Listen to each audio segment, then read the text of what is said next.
Hi, hello, welcome. I'm Eric the Human, and welcome to a special edition of Who is My D&D Character? So, I got my first request to make a character, and it's 2 weeks late because I suck and I've been busy.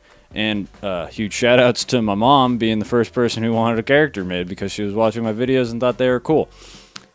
Have a supporting family. It's super cool. She likes all the weird shit that I do, so sorry for cursing in the video for my mom. Okay, so she wanted a character that was had wings, and that's pretty much all she gave me, and really narrows it down to one type of being that it could be. So it's a female character who can fly. That's a tiefling, a winged tiefling. That's literally the only character that I know well enough, and I think it's really cool because I love tieflings. If you haven't gone and watched my other video about the tiefling I made, you can go do that now. There's probably a little icon up in the top right or wherever. You can click on that. But, so I decided to make the character, it's a winged tiefling, and it's a paladin. Interesting, right? Because paladins are usually all lawful good and all that, and tieflings are known to be kind of like conniving and evil and all that. Well, what I thought was really cool about it was I wanted it to be a tiefling who's very like, I'm not going to name her because in future, unless it's like requested for me to like make the character completely from the ground up and everything, I'm just going to pick the class, the race, and then like the subclass of that class. And then you can go from there. And of course the backstory. So obviously I've had a little time to think about this. The paladin subclass that I like is called the Vengeance one, I believe. If it's wrong, I'll put it up on screen of what it's actually called. But instead of just the normal, like, oh, go and do good, something bad has to happen. Whoop, that's my mic. Something bad has to happen, and then you have to go out and seek vengeance on your enemies and stuff like that. So I thought it was perfect for a tiefling, and pretty much it's so the backstory is that she was raised in a village of tieflings, and they're all peace-loving. They're cool. Not peace-loving. They probably went to war and stuff like that.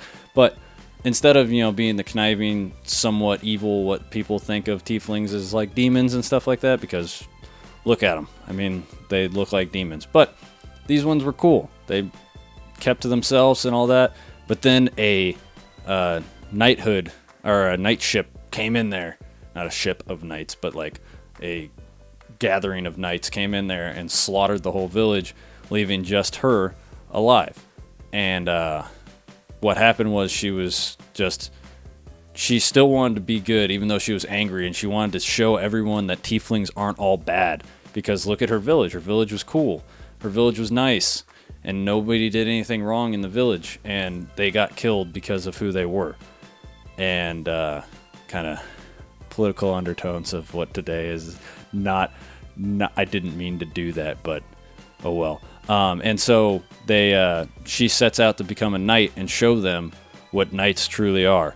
And she sets out to kill all knights who are false knights. Kind of, if you watch Game of Thrones, pretty much any knight in that besides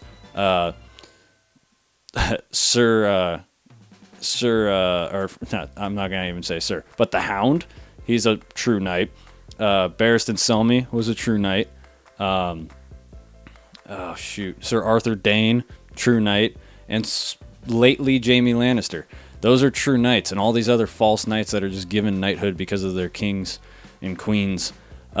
She hates them because she wants to not only prove that knights are good, but that tieflings are good. So she is a wandering knight without a sigil, pretty much, and she's on a quest for vengeance.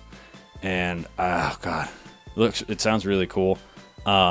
It's not playable, and the only reason I'm doing this is because my mom asked for it. And if she ever plays D&D, I'll let her play an OP character.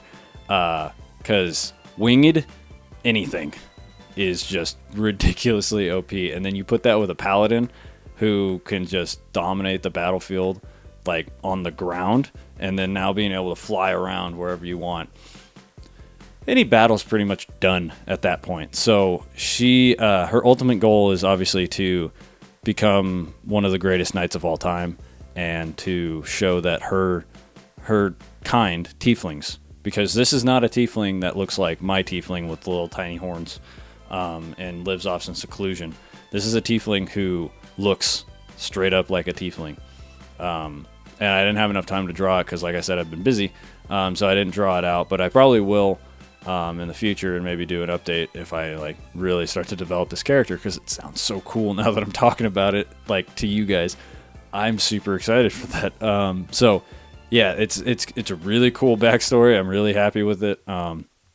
If you guys want a backstory like this, or me to create a character or whatever, if you just need help with some stuff, I have so much free time to just think.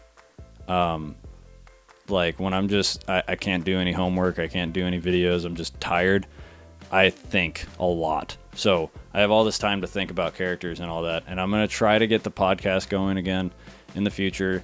I'm trying to do some D&D podcast stuff, hopefully. We got some more people to play with, so we might start a new campaign, and I'll finally get to use Whim, which would be cool. So if you guys want your own character, let me know in the comments down below. Tell me what you think about this. How OP is it on a scale of 1 to 10? It's a 10. It's really OP. But yeah, that's all. I'm Eric the Human. This was Who Is My D&D Character Special Edition, I guess. Character request. There we go. That's what I'll call it. Who's my D&D character request. So I'll see you guys next time.